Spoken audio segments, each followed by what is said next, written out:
Cyber Dandy here is going to introduce the discussion as I force that upon him before you arrived. So here, Yep.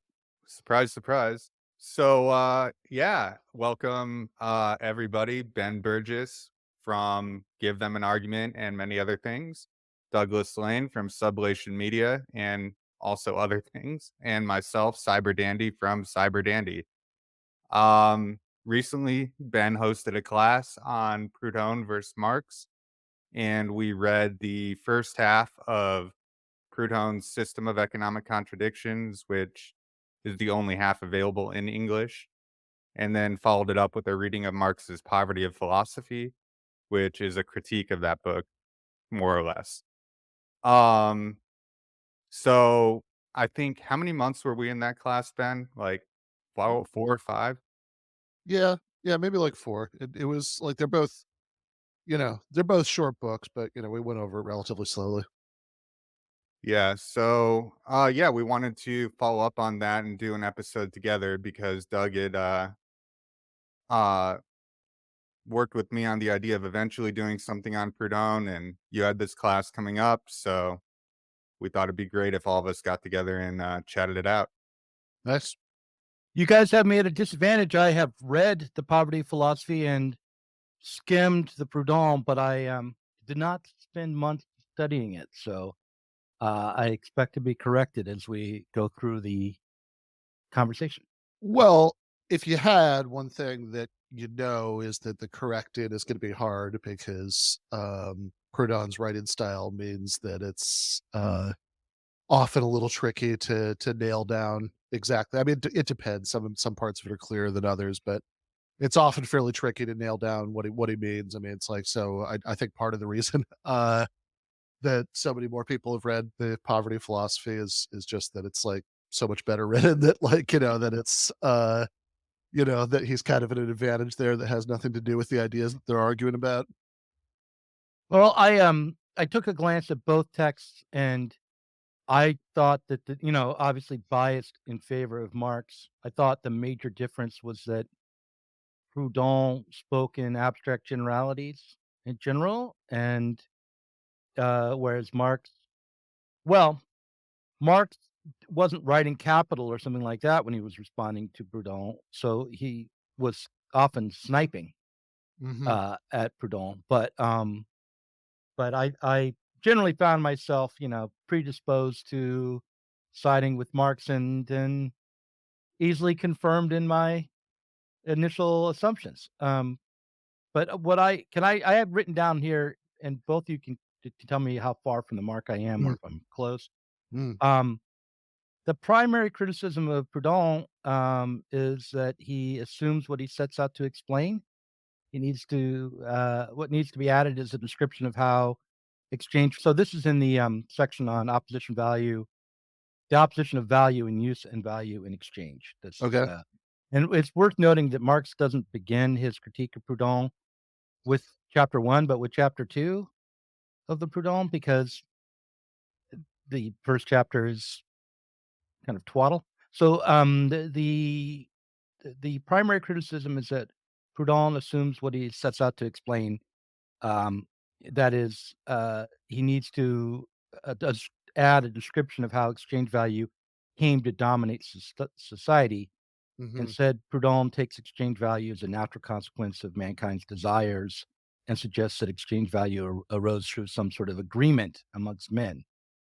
Right. Um, Proudhon supposes that no bourgeois economists have noticed the opposition between exchange value and use value. Marx corrects him on this, and demonstrates that the opposition is well known amongst bourgeois economists. Oh, it's a well known fact.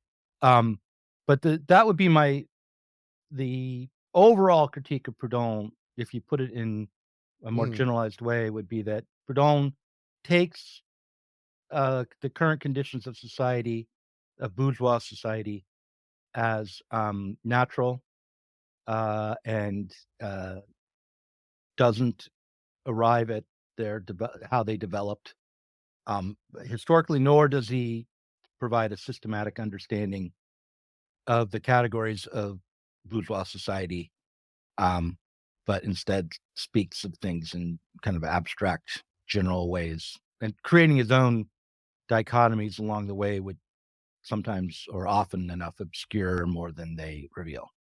That would Yeah, be that's definitely not bad for not reading it super close. That criticism is in there for sure.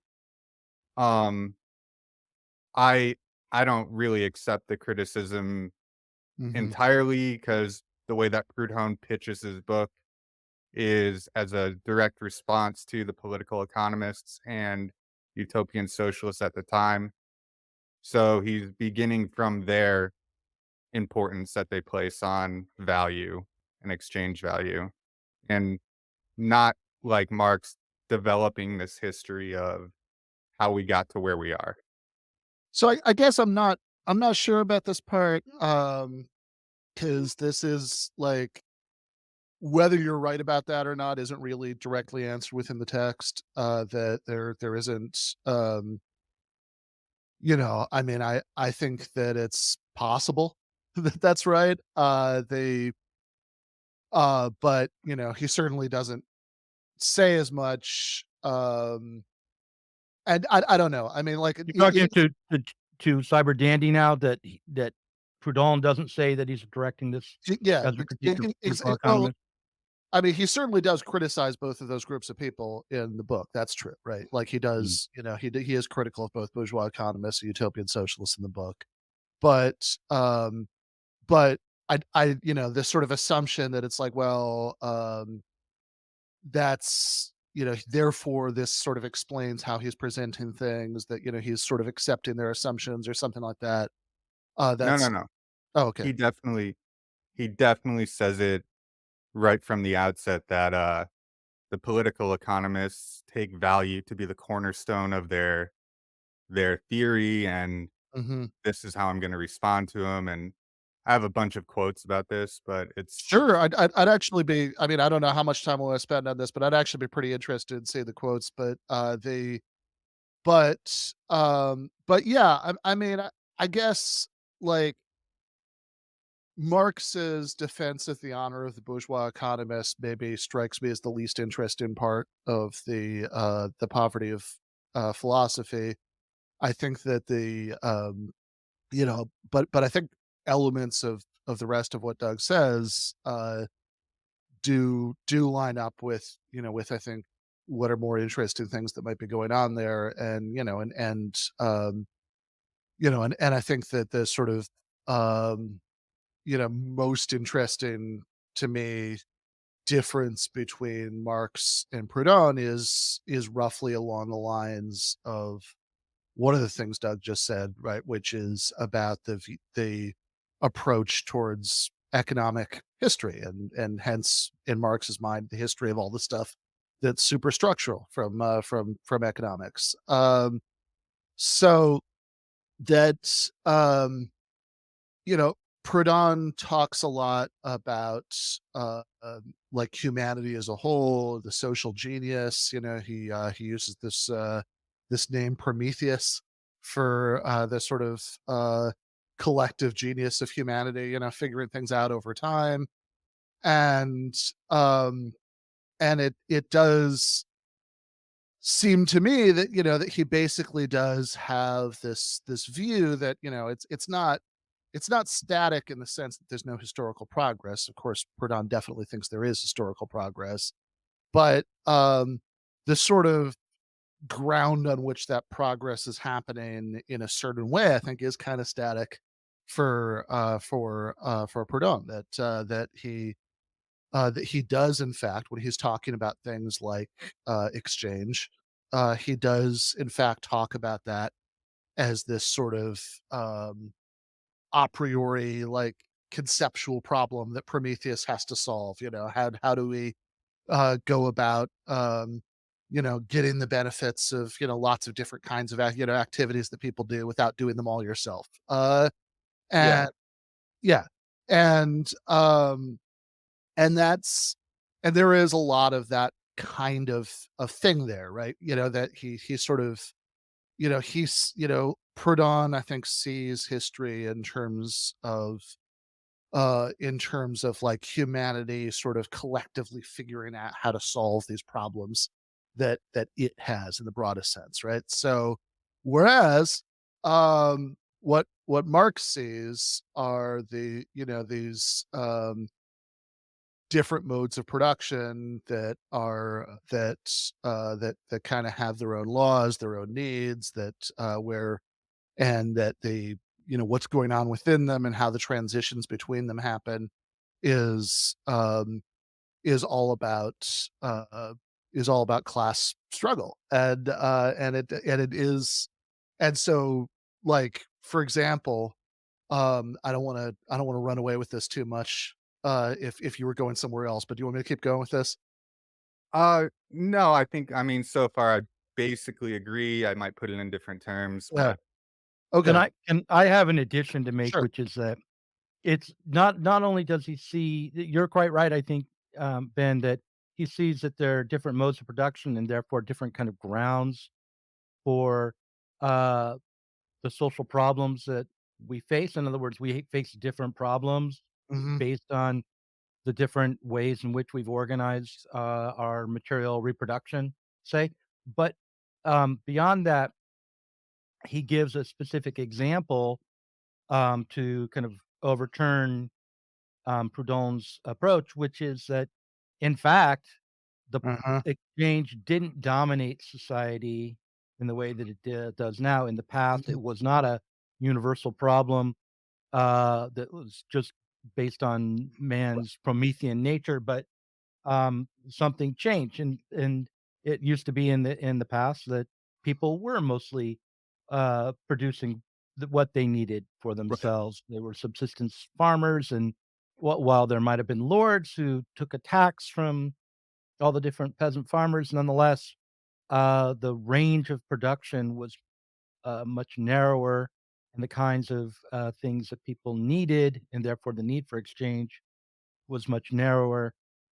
So one of the ways we can look at the change in production is also a way of kind of expanding the Promethean nature of the human person. That in a bourgeois society, we become more obviously Promethean. We become more obviously expansive because the demands of the economy are such that there will be and more needs for innovation and more needs for an expansion of production and creation of new needs.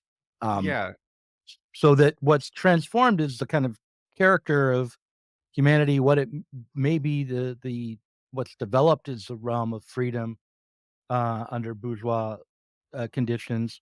Certainly, the character of freedom has changed um, as the mode of production has changed. It's a social relationship around that's necessary for that mode of production to be instantiated has changed. So that's all so I'd add. yeah, I think where the biggest difference is that Proudhon tends to tie things to exchange itself, and Marx ties things to modes of production. Uh, I think part of the confusion as far as the trans-historical way that exchange is depicted in Proudhon's work is that, what he wants to say is that there's no such thing as value until you have exchange. And so, until people start exchanging things with each other, it's not those things aren't thought of as value, as exchange value, they're just useful things, right?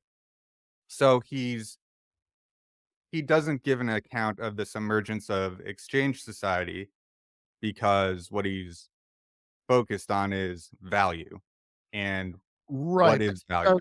but he does also say, though, right? It's not just that he's not focused on it. I mean, like, he does very explicitly say that people start exchanging because they have this like a priori problem, of like how they're going to meet these various needs, and then and then sure, he does say the exchange hasn't always existed. He does, that's true, right? But like he also says, like, as he's describing it coming into existence, like he says, like, the like he describes it, like the word he actually uses is like logical, this logical problem of like how we're gonna like meet our needs or whatever. That he says, like, he has some formulation like the historical process follows the logical order. So, so he does, he does see, he really does portray these sort of needs that exchange satisfies as being sort of timeless and intrinsic to the human condition.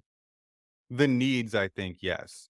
But then he goes on to say that new values are increasingly created as human beings start exchanging with each other, and sort of what Doug just said, that you do get into more complex societies where you are generating new values all the time. Um, Uh, there sure. I think the way I'd put it, there's dynamism in Proudhon's system, but Yeah. it's more like a screensaver than like a movie. Uh-huh. So, Yeah. like, you'll have something bouncing around on your screen for a screensaver, but you don't really have this kind of development over time that you get in Marx. Yeah, I like the metaphor.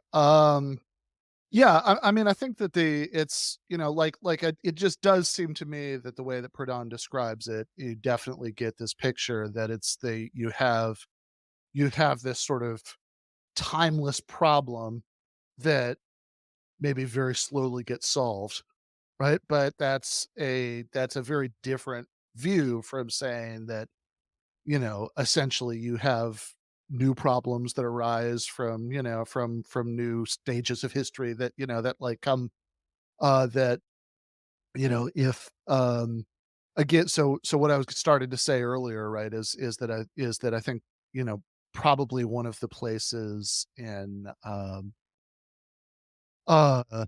I mean, when I read this in the, you know, System of Economic Contradictions, or, the one translation of the subtitle, and sometimes it's used as the title. That's what Marx's title is playing off of, the philosophy of poverty.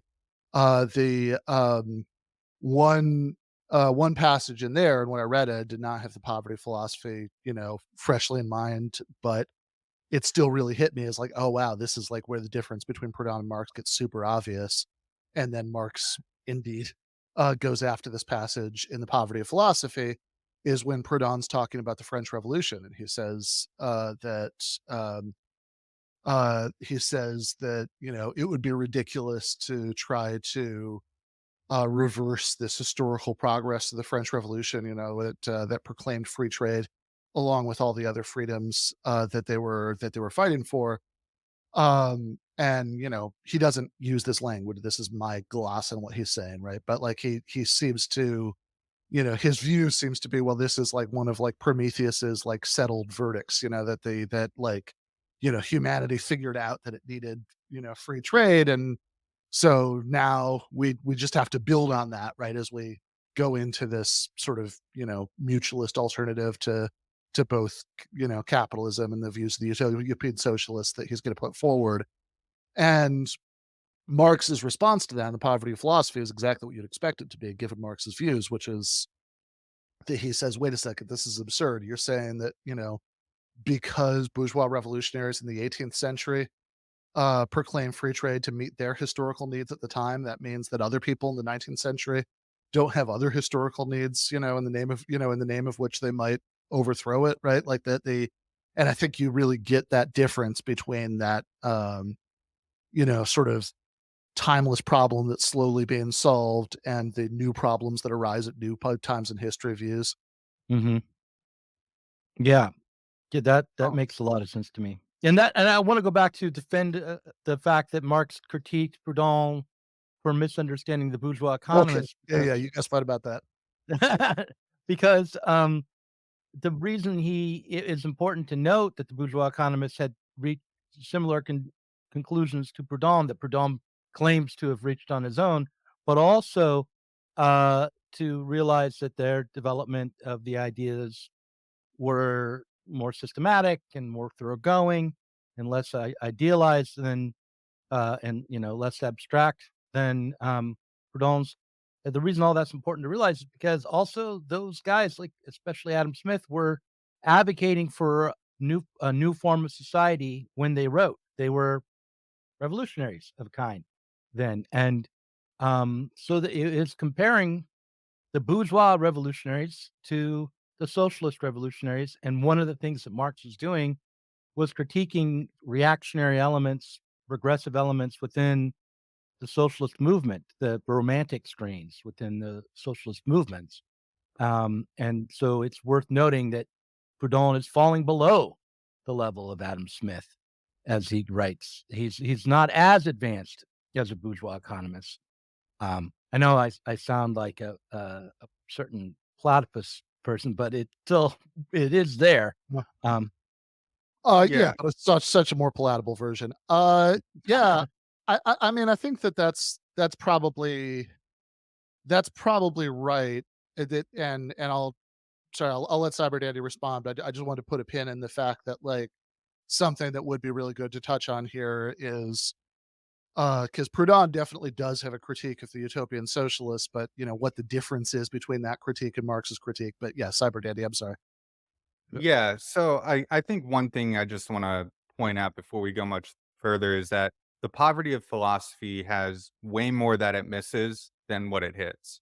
We're definitely hitting on the good parts, but the first two chapters, at least, are really full of misrepresentations and kind of just jousting and not really deep arguments. And it's really the second part of the book that you get some of these better arguments about can methodology and stuff can you like give me an that. example of a clear miss or a misrepresentation from the first Yeah. chapter? Because I kind of took my examples, I think, like, I have an example about the use value and exchange value opposition.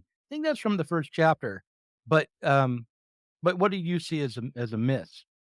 So one thing that Marx gets on Proudhon for in the first bit of this is he says that Proudhon confuses the seller with the buyer or something along those lines, where he inverts, like, let me put this another way. Proudhon makes it very clear that use value, uh, the buyer, and um are one side of the exchange, whereas exchange value is determined by an estimate of what the buyer is going to pay for it. There's a point that Marx keeps hitting on throughout the first chapter where he keeps saying that no, Proudhon inverted this, or Proudhon forgot about demand, right? And this whole ongoing thing about Proudhon not understanding how demand works. And I've gone through sentence by sentence and compared the text and found, you know, every way that this is incorrect, and not really what Proudhon said at all. Um, Well, I so found that section in the poverty of philosophy. Shall we go over it and see what's wrong with it here? So he says, these are what we should call okay. These are what we should almost call truisms, yet we have to repeat them here in order to render Mr. Proudhon's mysterious mysteries comprehensible. So that following this is Proudhon now.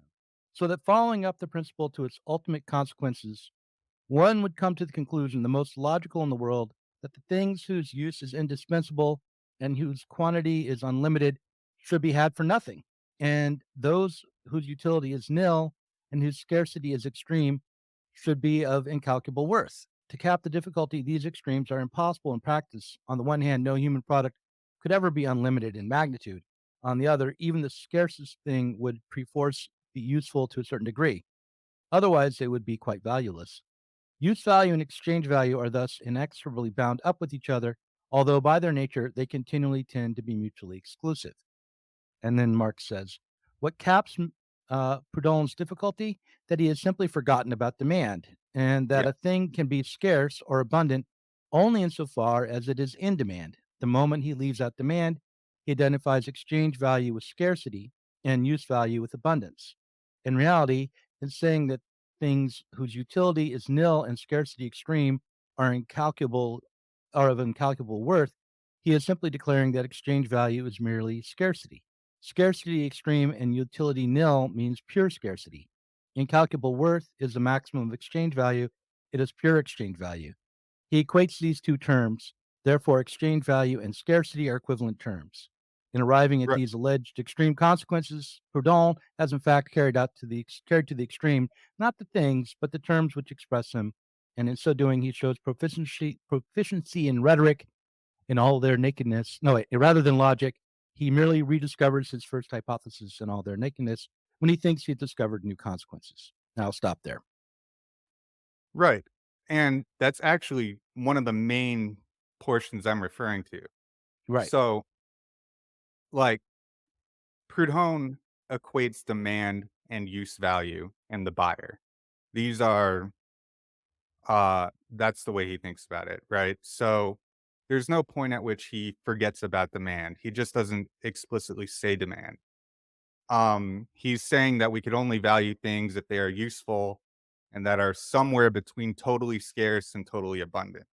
So value can only really happen between those two extremes. That's what he's getting at in this thing that Marx is responding to.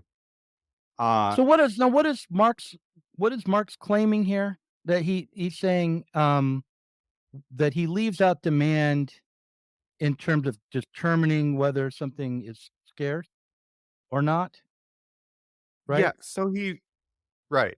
So I And think demand Marx is is being equated with use value, which is on the um side of the production. Is that how it's split within Proudhon?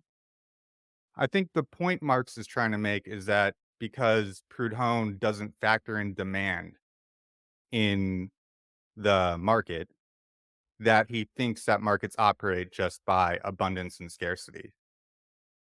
Oh, okay. I'm Well, I'm not. not sure it's true I'm that not it's in sure the Marx market. Marx is saying that actually, right? Like that Proudhon is saying that, right? I think I was gonna I was largely planning to stay out of this part because I wasn't sure I had a strong view about whether Marx was getting Proudhon right in this part, but um, it seems like what Marx is saying, as I recall that passage, is that Proudhon is treating this something as a big mystery that's only a big mystery if you describe it or set up the problem in a way that doesn't account for demand, right? I mean, that was my impression of what the accusation was. I think that's a different accusation than like Proudhon in general, like doesn't know that demand exists or something like that. Mhm. Well, let's be clear. What is Proudhon saying in this paragraph? He's saying, um, the what so he's saying the following up the principle to its ultimate consequences, one would come to conclusion that the things whose use is indispensable and whose quantity is unlimited should be had for nothing. So in other words, we're talking about what sets a price here, and if the quantity of something is unlimited and it's very useful, then demand would not determine that it would be have a high price because there's an unlimited supply, and so therefore it would be had for nothing. Um, and then on the other hand, if you have something that is not useful but is that's very scarce, um, then it would be of whose utility is nil and whose scarcity is extreme. It should be of an infinite price, which is an absurd conclusion. Um, to cap the difficulty, these extremes are impossible in practice. So he's saying, so we don't encounter this. This isn't what happens, but according to the logic of economics, it should. I think no human product could ever be unlimited in magnitude, and even the scarcest thing must have some use value, or else it wouldn't have any value. So use value and exchange value are thus inexorably bound up with each other, although by their nature they continually tend to be mutually exclusive. So, all right. So, what is he saying here that Marx is objecting to? Is he just saying not very much? Is that the objection? Do you think, Ben? That he's like explaining something that need not be explained? Uh, yeah, I mean, this is part of why I was going to sit out this part of the discussion because I'm not sure I have a confident view about what Proudhon um is saying there. But I, you know, again, my memory of the at least the structure Marx's objection is that, Proudhon is setting up these antinomies that, that he sees as these sort of like, you know, kind of profound, mysterious things, and that Marx is saying, no, it's not actually that, mysterious, or you're making it mysterious by describing it in this kind of obtuse way that leaves out, this like really big factor. So Right. if you look at the bigger context of the quote that Marx gives in the book, this is a section where Proudhon is basically laying out why scarcity and abundance matter. He does this before moving on to other impacts on value and on exchange value. So it's like Marx is taking uh, a preliminary idea that Proudhon is talking about and expecting to get a more advanced idea out of it, which he does a few times. Um, and then he'll later quote some other piece of Proudhon, and all of a sudden, demand is there, or Proudhon is saying the thing that Marx said he didn't say, or vice versa. This is the kind of stuff that it doesn't hit very well if you're really going to examine both texts next to each other. Well, I mean, we're Um, kind of doing that right now, right? Because I have both texts open on my computer. It's amazing the technology. right. So But so if it's you look at this the is in full the quote, is this quote um Proudhon's in the first chapter or the second? I mean, in the this second is chapter of the third. it should Um, be the second. Almost everything Marx quotes is going to be from pretty much the same area, except a few bits from volume two, um, which kind of makes me doubt if Marx read the whole book. But okay, yeah, yeah. Um, I bet he did, because he's Marx. And we love Marx. Okay, so what this is, Also, like, I think that Marx can be fairly accused of a lot of different kinds of bad behavior and like faction fights, but I don't really think one of them is not doing every possible bit of reading he could get his hands on in every circumstance. Like, right. this is a guy who, spent like thousands of hours like reading like the reports of English factory inspectors. He's writing Capital. He has a that like he teaches himself Russian in part to, to try to get, like answer a question somebody yeah, I asked, mean, so in other words, like I I think like when you're saying Marx isn't showing sufficient interpretive charity, that doesn't stretch the bounds of the imagination for me. It's like, yeah, okay. I think that's something Marx might have done, right? That he might have like gotten pissed off about it and like interpreted something in a bad light. Or if you say like, he was like in many ways, guy was kind of a bare knuckle brawler as far as this stuff goes. But like, come on, he did the reading. no, I seriously have questions about that because I don't understand why he's quoting things on a topic from chapters that aren't dedicated to that topic.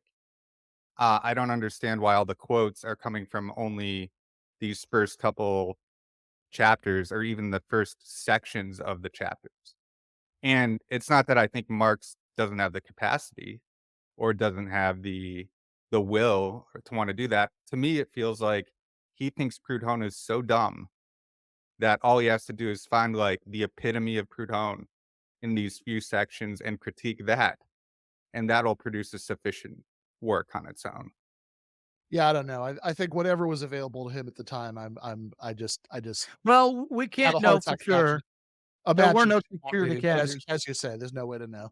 But well, I guess one way we could know is whether or not what he's critiquing, the critiques actually land, right? And so the question for me is, what is the claim that Proudhon is making here that Marx is critiquing? Why is it important to for Proudhon to point out that there's a mystery?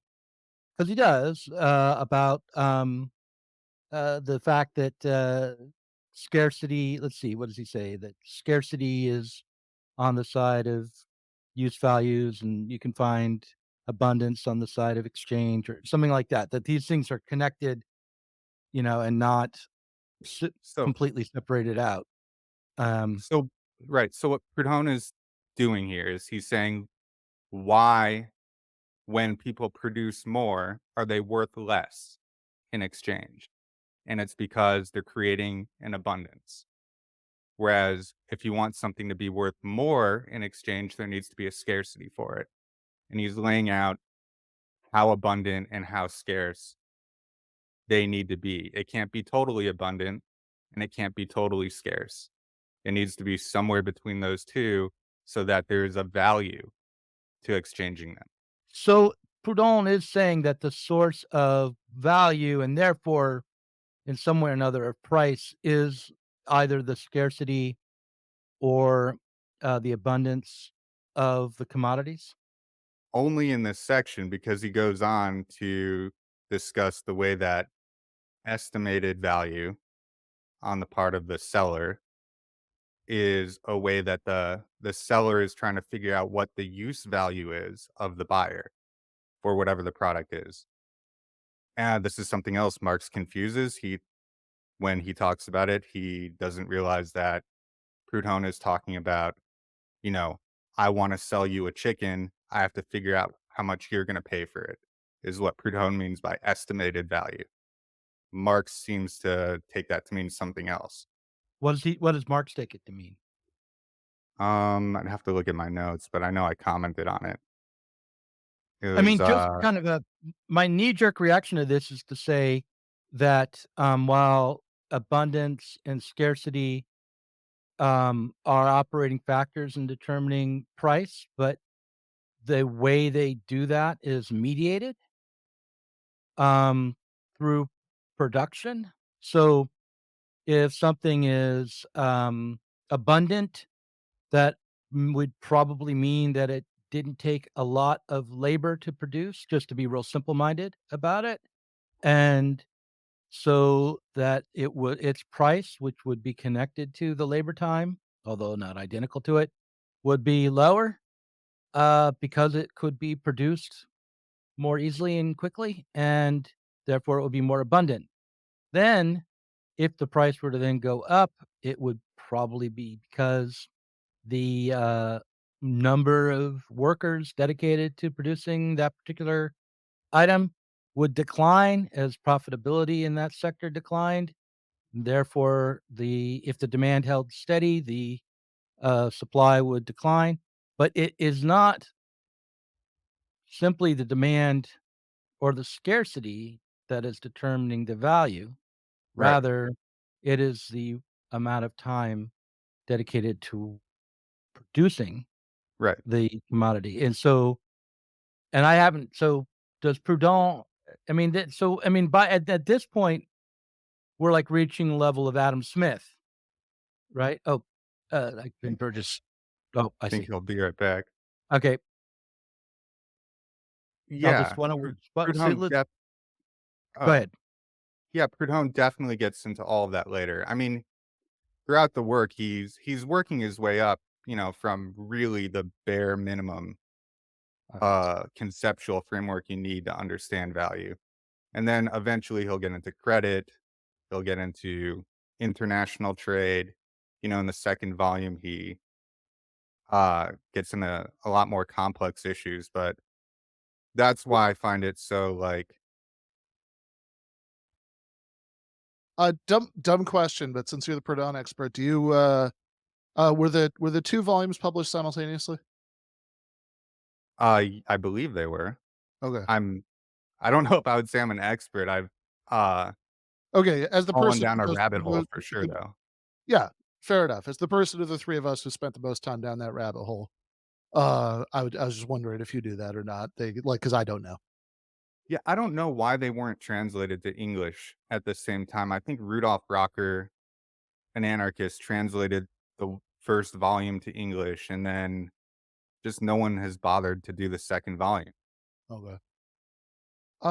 So just as a heads up, obviously, you guys can keep talking for as long as you two want after I go, but I am going to turn into a pumpkin in about 12, 15 minutes. So if that Can we impact talk about Bakunin before you go? And if then if that impacted how you wanted to structure the next little bit of the discussion, just wanted to yeah, just yeah, let's leave Proudhon aside for now and talk about Bakunin because I have something to say about him based on, like, basically, one step up from reading Wikipedia.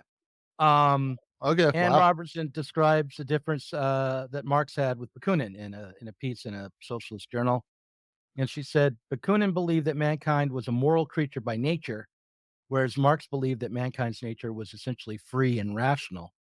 Robertson describes this as a conflict between enlightenment and empirical or empiricist understandings of the world on Bakunin's side and a Hegelian approach on the other. So I thought that might be a useful thing to say about Bakunin and anarchism.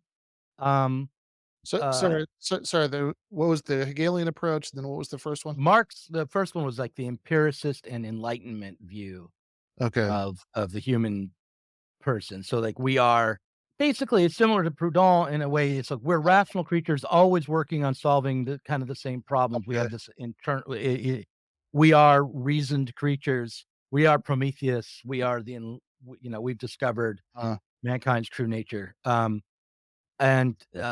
Yeah, so I'll say that, and then I have another follow-up to that okay. for you specifically, Ben, but go ahead, Ben. Yeah, that's interesting. So, I'm gonna steer way clear of trying to comment on Bakunin, because I haven't, I mean, I've read a teeny bit of Bakunin over the years, but I mean, like, I haven't even looked at his Wikipedia as recently as you have. So, but I will say that the point about Hegel, um, is interesting because I guess I don't. Yeah, I mean, it's sort of a like because the obvious follow-up question is like, okay, like what's the Hegelian view, right? That Well, I don't know what she thinks the Hegelian view is, yeah, but I would say the Hegelian view would be something along the lines of what we described earlier, only not in terms of modes of production, but maybe in terms of modes of life or uh-huh. of ideologies or something like that, the development of different conditions and the development of a condition of freedom through a process of historical unfolding, which does create change. Yeah, Rather that, yeah, that might be right. So I know, I mean, the Hegel stuff is also certainly part of what Marx understands as being an issue between him and Proudhon that um Proudhon says all this stuff in the philosophy of poverty that is, he doesn't say the word Hegel, so it's open to interpretation, but it feels very Hegelian. He's certainly using a lot of the same words in the same ways that people who are trying to describe Hegel's dialectics use them. Um that much at least we could say for sure, thesis and antithesis, things like that. mhm, Um, and I know from our discussion before, you know, I know from our discussion before we recorded this that there's an alternate view according to which that he's really trying to do something else, but it certainly that was certainly my reading, without Marx, without filtering it through Marx's reading. I mean, that was what I thought when I was reading it. It's like, oh, it seems like he's trying, it seems like he's using all this Hegel language here. And Marx certainly takes it that way, but he accuses him of like misunderstanding Hegel. He defends the honor of Hegel just like he defends the honor of the bourgeois economists. And he says, no, no, no, this isn't what Hegel is saying, because really it's this other thing, like, kind of what you just said, right? That he has, I mean, I think the alternate reading is that Proudhon is really doing something that's supposed to be like Kant's antinomies of pure reason. Although I don't know that I totally understand how that view works, because the whole point about the antinomies of pure reason is that they're unsolvable. Um, and it does seem like um, Proudhon thinks that there are solutions to all of this. I mean, which would make him a Hegelian, right? I Almost. suppose so, right? Yeah, yeah, Yeah, yeah, right. Because that's a way of reading like the progression from Kant to Hegel. That that right. yeah, yeah. I think that might be right. But this is, so there are two questions here. One is an exegetical question, right? Which is Proudhon trying to be Hegelian and failing? Um, and then there's like the sort of substantive philosophical question, which is, well, if he's not trying to be Hegelian, should he? Right? Like, Right. is Right. is the thing that's like, is the thing that Proudhon's getting wrong, sort of sort of down to the his point having a insufficiently Hegelian structure to it, which is certainly what Marx thinks. And you know, in a weird way, right? Despite like, despite not not really being the kind of you know Marx guy who typically talks in a very Hegelian way, I kind of think he's right about that, for the reasons that we've been talking about. Yeah, before you go, Ben, I wanna ask you both a question, or put this into a different the whole thing into a different context, make it a little bit less academic maybe, Sure. um, to put it into this current contemporary political context, maybe around, foreign, uh, policy and war. And I've noticed over the last couple of years, it seems to me that a lot of the arguments in politics, whether they're on the left or the right, are assuming that the difficulties, and the wars and the conflicts are arising, due to, people who are just failing to be proper, moral, Mm. just Mhm. characters, um, and that, has come down to deciding, are you on Putin's side, or are you on Ukraine's side? Are you on Hamas's side, or are you on Israel's side? Yeah. Um, rather than looking at the problems that are on both sides, the problem that is universal that we might want to change. In other words, changing the mode of production as a Marxist would change the kinds of problems we're Mhm. facing. Changing the politics, in the Middle East would change the kinds of problems that we're facing. Breaking from a Wilsonian nationalist model of world politics into an internationalist model would change the kinds of problems that we're facing. And it would not be a matter of like choosing one side or another. And so this has been what I've attempted to say. I have not been some people like what I say, some people do not. But do you think that uh there are times where conceptions of what's just end up reinforcing this mode of production or this way of life as the only possible, as a universal transhistorical way of life that doesn't have the possibility for change, especially when we're judging a situation like, the war in Ukraine. Oh, I definitely can say to that, but I know you're on time limit, so Yeah, Okay. yeah, you go first, Ben. Okay. okay. Sure. So, yeah, I mean, I definitely agree with a part of that, right? So, I guess I think that saying that, like, appeals to moral sentiment have no place in all this would be going too far. I think that um Marx very frequently appeals to moral sentiment in his writings, right? That I mean, certainly anybody who's read the last section of Capital knows that.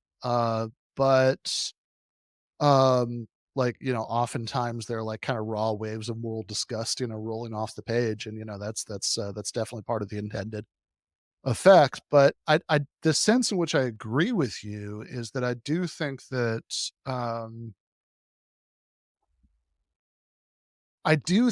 there is a way that, and I'm trying to think of how to put this without sounding too one note or too much like, the old man yelling at this, sky, the cloud, right? Embrace it. Embrace it. I am the old man yelling at the sky. I accept it. Go ahead. But I do think that, like, I do kind of blame Twitter for some of this. Like, I think a lot of people are trained by, like, a lot of people whose primary engagement with politics is online, and whose primary engagement, and sort of has to do with these like news cycles and these cycles of who's mad about who, about what, who's mad at who about what, Mm. um, tend to, the only way they can really process anything that goes on politically is by just kind of having an immediate emotional reaction to it, and then like sort of doing the thing that maximally matches, that reaction, or not actually doing anything, but having the rhetorical position that, most clearly matches that. So if you're so if you have like the whoever you're the most mad at, right? You should just sort of take the position that most clearly, captures your condemnation and vituperation of that, person or government or block or whatever, right? So if you have, if you're like sort of properly disgusted by, Putin's invasion of Ukraine, which, I actually think you should be, but if you are, then you should support the sort of maximalist, like, the US should be super involved in this position, because that kind of captures that, most appropriately in your mind, right? You kind of can't have a perspective other than sort of, what do I condemn the most strongly, and then how do I express that condemnation? Or even, I don't want to exaggerate this point because I think its prevalence is really overstated. I actually get the sense that, I don't know how either, Well, let's do it the opposite. but Douglas Murray. Douglas Murray, who was condemning the attacks of October 7th, yeah. writing for the New York Post, walking through the kibbutzes where people were murdered, Hmm. it, outlining the horror of it, and it was all horrible, right? It was. Sure. And then, like, what what his ultimate aim is to say, therefore, no matter what Israel does, we cannot criticize Israel. We Yeah, cannot yeah. we cannot This is we the cannot condemn. Yeah. Yeah, yeah, right, exactly. Like, that you have either, you either do the Douglas Murray thing, which I've seen lots of, that, I mean, certainly on social media, you see this all the time, people saying like, here's this horrible thing, then therefore, right, no ceasefire, therefore, it's like, Yeah. everything Israel's doing is okay. And then there's the opposite phenomenon, which again, I think its prevalence is really overstated, but it definitely exists, right? Which Mhm. is, which is sort of like, well, what I'm most mad about is the dispossession and oppression and state violence against the Palestinians. And the thing that sort of most fully captures this is like, I'm not just going to be against what Israel's doing. I'm going to like support Hamas, that they, Right, right. like something like that. Right. I mean, I think that you end up in strange and stupid places if you're just processing everything through like, what am I most outraged about, and what position sort of, feels like it captures that outrage the best, right? This is the thing that like I've been saying a lot for the last couple of years, that I really, and certainly even in like domestic politics, there are a lot of people who will say, that, they have, that, I think that there are a lot of people who again come to a lot of strange and stupid places, because what they do, I mean, it's not even really just like tailing some element of existing politics. That's what people think it is, but I actually think that's slightly wrong. What it is like reverse tailing whoever you dislike the most, right? So, if the people who piss you off the most are conservatives, you just say whatever the opposite is of, of what you think they're saying, or whatever you think is going to sort of most fully express your opposition to them, which usually means just siding with whatever the liberals are saying today. And if the people who piss you off the most are like annoying PMC libs, then you end up saying, you end up taking all these positions to sort of spite them, and then you somehow convinced yourself to become some kind of strange, communist quasi right winger, Oh, and just gone completely right. I mean, that happens a lot too. or you just go frankly right, totally right. That happens Yeah. all the time. Yeah, Mhm. totally right. So I think that is, and I think that, yeah, I think that's all pretty bad. I mean, like, it's, and in a weird way, like, it almost feels more like a, um, I don't know, just kind of, uh and I realize when I tell people to log off, I'm like the guy with uh, the rolled up, 20 still in his nose with blood dripping from it saying, "We should all be doing less coke right now," right? Like, Right. I I'm clearly too online, but they have a Mhm. but that said, I think we should all start doing less coke, right? Like, I think that's objectively true, however hypocritical, that, Right, like, right. that it's that I think logging off and, spending more time reading books and less time being angry, and, so you can kind of work forwards, right? From like, okay, uh here's the analysis of the material world around me that I find convincing. And sure, here also are the socialist, normative values that I care about. Um, and let's work forward from that instead of just kind of like letting the waves of outrage wash over me and kind of take me where they may. Yeah. Well, I think, well, you gotta go, right, Ben? You're gonna Yeah, shoot yeah, a yeah. No, I should. I've got to go. I've got to go drive to Burbank and teach, and I need to pick up like a print order for like the review sheet for the final exam first. So yeah, I should actually be going. Are you guys gonna carry on in my absence? a little bit. Yeah, I think at least on this topic, Cyber Dandy should have a go. Yeah, of Uh, course. yeah. All right, sounds good. Talk to you guys both soon. All right, thanks, Ben. Okay. So what did you think of that? Uh, Expectations from him and my question both.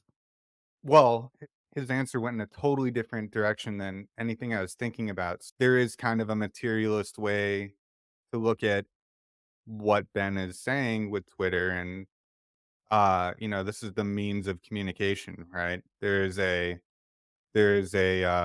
mode, a social mode that corresponds with that kind of means, right? And there's a reason why our means of communication have developed into being this way, right? Mhm. Which is a function of advertising, public relations, and the different ways that we become, self-improving products for our employers and whatnot. But yeah, that very far from what I was thinking. Yeah. What were So you thinking?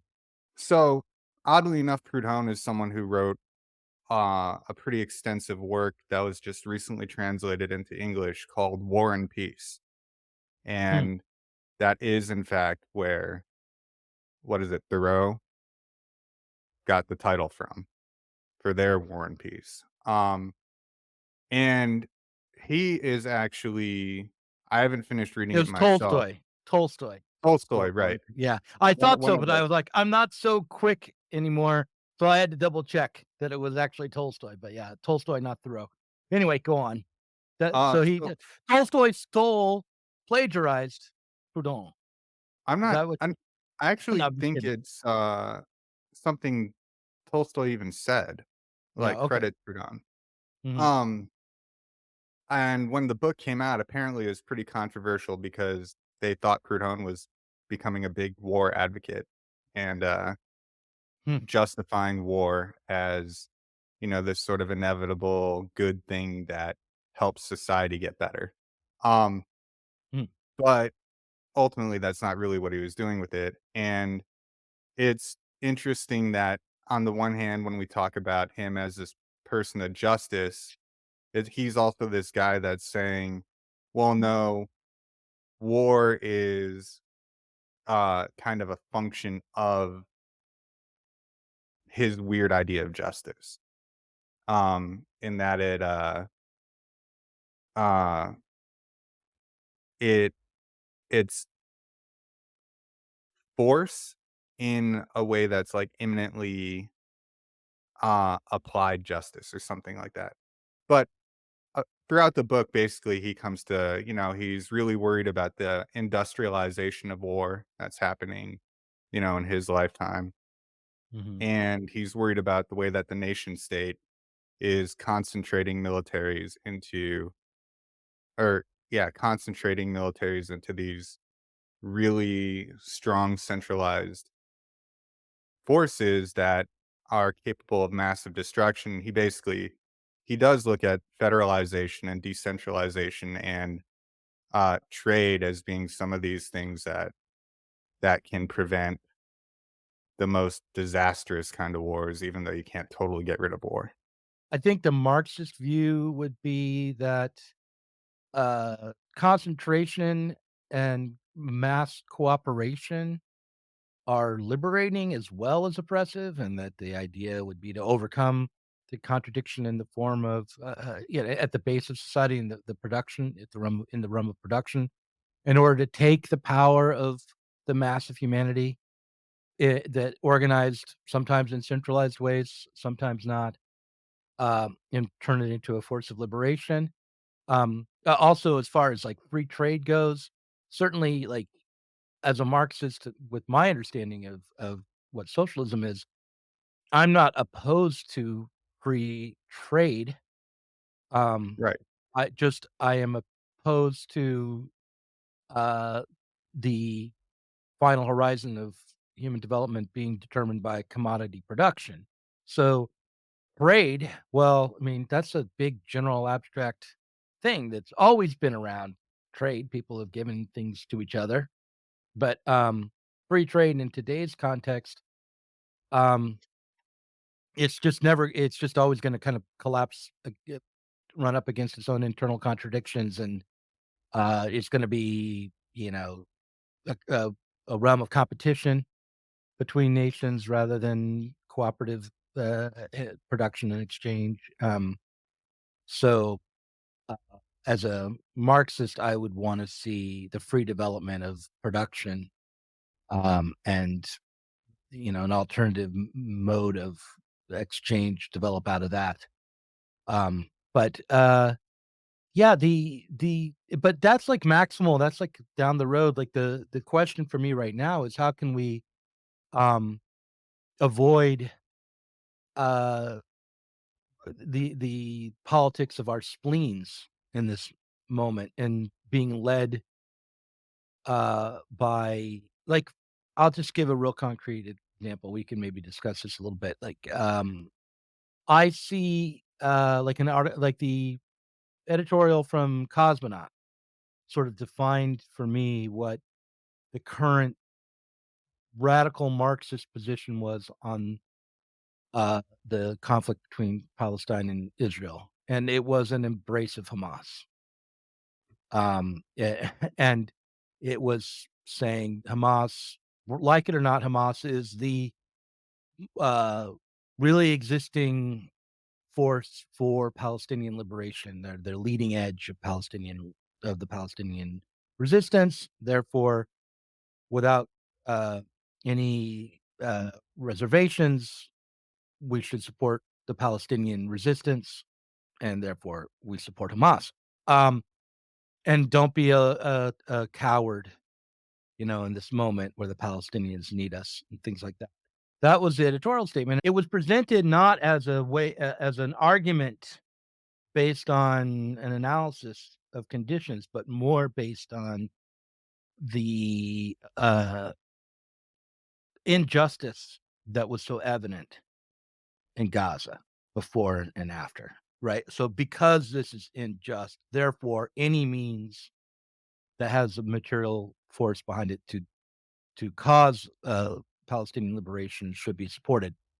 And I don't first of all, I don't think you can disconnect means from ends that way. And also I don't think Hamas's aims are to create a liberated Palestinian civil society or to liberate individual Palestinians or to create conditions of freedom. Mm. Um, and while I understand that living under a theocracy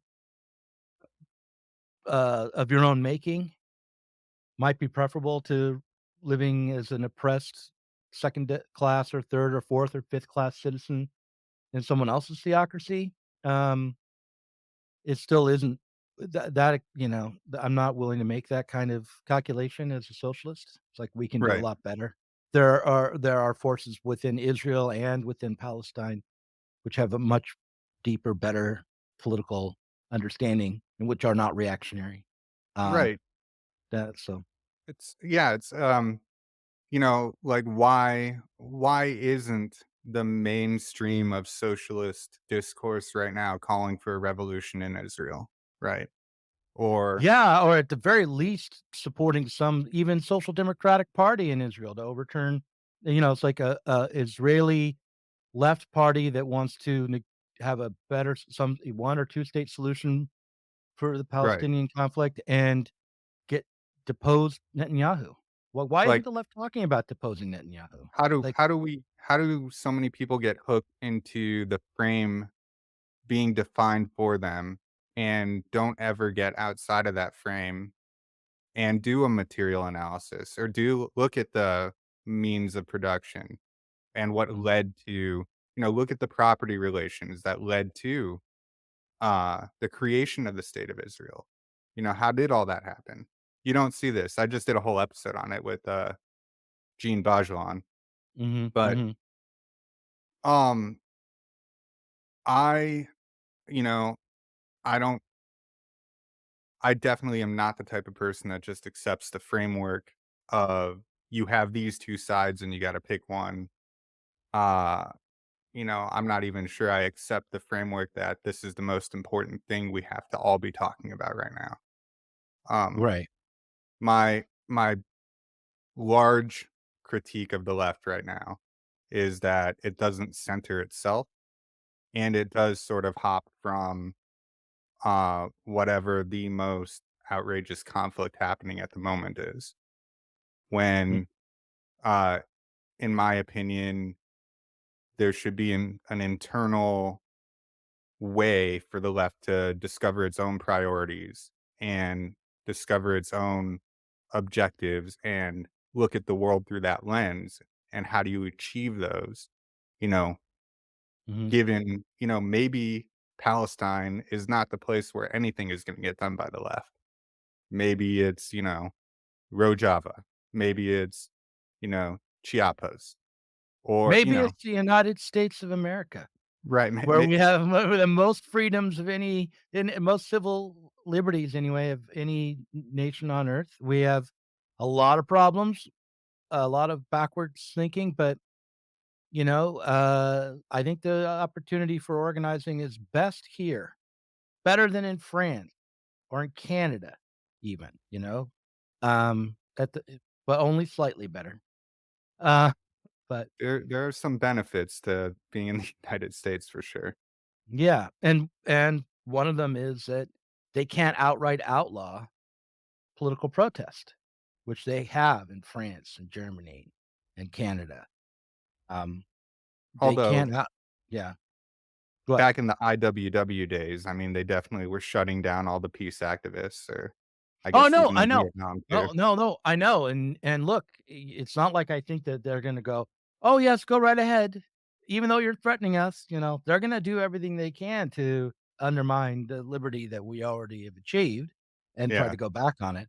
But, nonetheless, at least we're starting from a place of generalized assumed liberty around political expression and organizing. That we have there are institutions that are in place to protect those rights, like the ACLU, and hell, the Congress, and the Supreme Court. These things exist and they actually matter. And I think, as just as even though the Congress and the Supreme Court can be turned, and even the ACLU can be turned into weapons against the working class. At the moment, they're it's uncertain, and we should press on political organizing here. But it's very difficult times, and we're going to be anything we do right now will be seen as either assisting. I mean, although I don't know, but it will be seen as assisting the fascists, assisting Trump and his minions, and so forth. Yeah, I think one way, maybe if not advocating for actually taking office or getting elected to any of these positions, I think it's still, uh, as far as like our discourse goes, it's important to pay attention to what legislation is being passed, whether it's, just boilerplate written by a think tank, if it's being to be aware of all the boring stuff so that we don't get so caught up in the exciting stuff. Right. Well, and I'm pretty bored with the exciting stuff. It's not really, the I guess what I will say is that, like, reading the New York Times coverage of the horrible tragedy unfolding in Gaza is emotionally moving, and it's difficult not to be made upset by that. And you should be made upset by that if you're reading about the babies and the children laid out under shrouds in the streets of Gaza or still buried under rubble. You know, it's horrible. And then, the murder of women and children on October 7th. Not as bad if you in a quantitative way, but horrible. And I could read the New York Post if I wanted to be moved about that. Sure. Um, but overall, like, every once in a while, I like to be in a position to be able to think rather Yeah. than simply feel. Well, And even if you just were to follow Amnesty International or Human Rights Watch or something, you're still getting more than one tragedy at a time. Or like, right, you right, know, which I think is an important way to balance out um the hyper focus that mainstream media tends to generate and uh impassion people about. Like one example is do you know about all the Afghans that were just exiled from yeah, uh I've heard about that. Yeah, Pakistan? hmm That's going to be a huge crisis. It's not getting a lot of air. The yeah. Well, it Syrian doesn't, civil but they war. they don't belong there, and they're not native there, so it's not the same. Well, right, I'm just exactly. We could kidding. I'm just question joking. some of the Yeah, ideology behind why one place gets attention and not another. Obviously, US funding is a big part of why so many people pay attention to Israel. right. Yeah, Um but yeah, I mean, I think there's you're familiar with labor notes? I am familiar with it, but I haven't read it lately. It's, fairly boring, but it's one of the few places that tracks ongoing labor struggles, right? And maybe that kind of an approach to world crises would be a way to at least have a map of things that are concurrently happening so that it's easier to decide what our framework should be and what our priorities should be, right? Right. hmm Right. I agree. Um, well, and I'll right now, what I have been focused on the most for most of this year has been the systematic attempt to undermine those liberties that I was saying the U.S. citizens had that made this a place where we should focus on organizing, which is, the right to assemble and the right to speak and publish. Um, and I feel as though I've yet to figure out where the fight should be where we should prioritize as we struggle to maintain and expand civil liberties. I still think probably the United States, but it's very you get this world system where international company might have a victory in the United States in court and protect its free speech rights in the United States, but because it's also operating in England, has to abide by English law and may be defeated there. And so now the effect is in the U.S. citizens and British subjects are both censored by the same Well, yeah, multinational company on the like the on the stuff with dictates of the same basic NATO DC blob consensus. right, You know? or like TikTok, right? Like, Mm, there's some companies you can't have it on your company phone anymore. I don't think it has anything to do with US law. I think it has to do with, like, their international companies where that's not allowed wherever they are mhm, operating, elsewhere. There's a lot of stuff like that. You could mhm. look at that as a freedom issue, a free Well, speech or expression I issue. totally do, and completely oppose the Restrict Act or any variations on it, which was put together under the justification that, TikTok is a Chinese threat to Right. American security, but it actually would have empowered the federal government and the White House to simply ban any company that they thought or called a threat to national security. Maybe mine.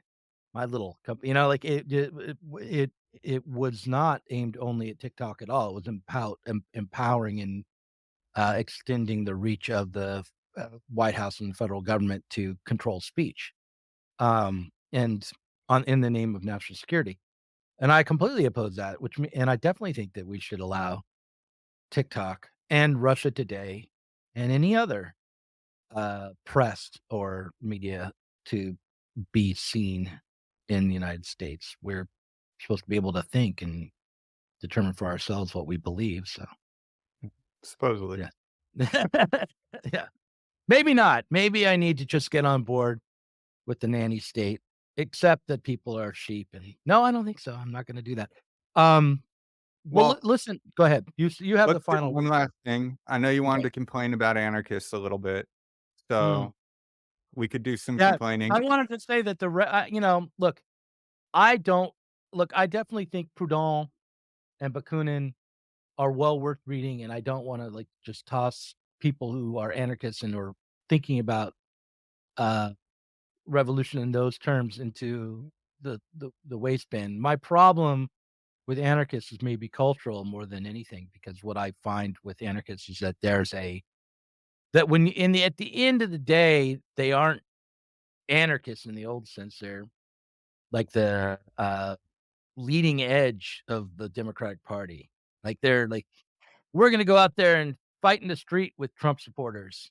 And that's their anarchism rather than, some thoughtful critique of the state. Like, the last thing that Yeah. the anarchists will oppose is the progressive capitalist state, today, it seems to me. But maybe I'm being unfair. I haven't spent a lot of time in, uh, anarchist milieus lately, so am Well, I wrong? uh, I'd have to say I have a hard time getting a big picture on what anarchism looks like in the United States right now because, a lot of the, so I rejoined Twitter and, um, all I see is stuff from anarchists and socialists. However, the algorithm worked itself out, that's all I see.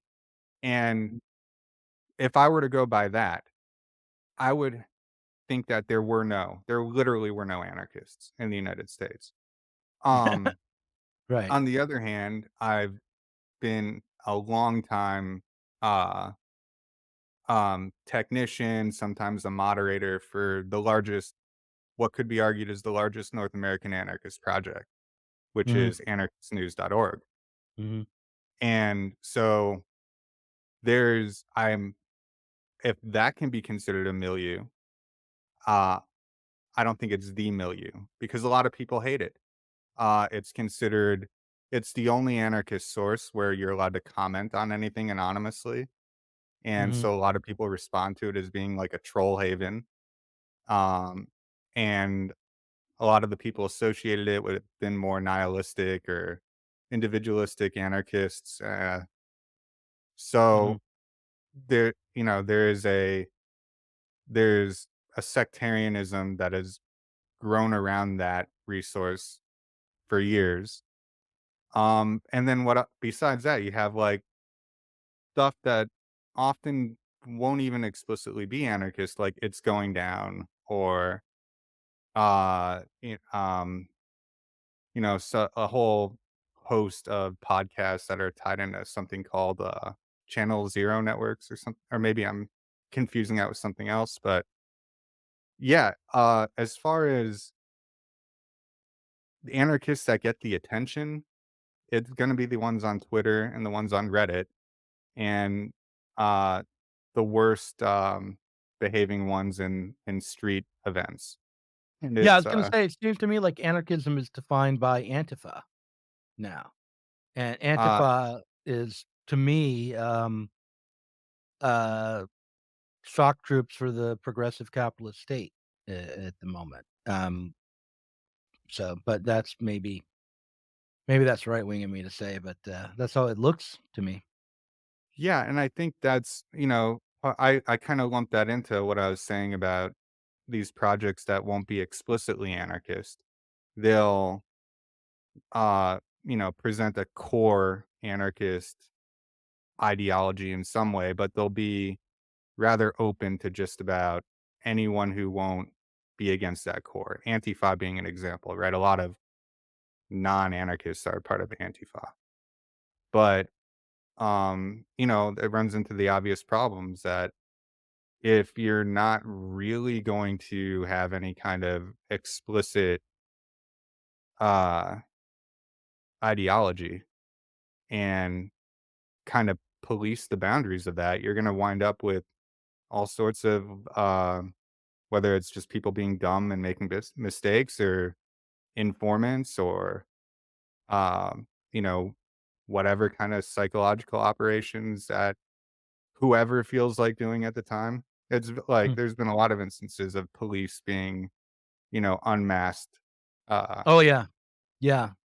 That's yeah, like, if you there's a joke about this from the '60s about, like, this Maoist group and, when they were dragged to court, uh, maybe it's not even a joke, it's like half of their membership were FBI, something like that, like, they it's like it y- was insane, but, yeah, I think the jury's definitely still out on how to prevent that from happening, whether or not like clandestinity is better or being totally public is better. There's a lot of arguments on both sides, but I think being totally public is better.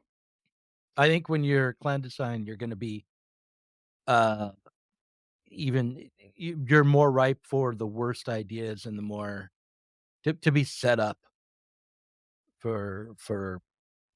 illegal activity that will be, used against you. More stings and things like that. Whereas if it's a public group, then you're already restrained from making those kinds of stupid decisions. yeah. And then there's another problem, like there's no one to say this was an official Antifa action, right? It's it could literally be any group wearing the right clothes and writing the Right. right communique. Uh, Right. Yeah. Posting on the right Reddit, that kind of thing. Well, listen, we should come back and do Bakunin. I enjoyed this very much, and I was an anarchist for a long time, and I do not dislike anarchists. I just try to defend Marx. Uh, there's a path back. There's a path back, Doug. Come over Read to the Dan- Marx side. read Daniel Oh, Gurin. you know what? Either one, if either anarchism or Marxism could revive itself, I'd join. At this point, neither one is alive. So, all right, I'm gonna stop recording there. All right.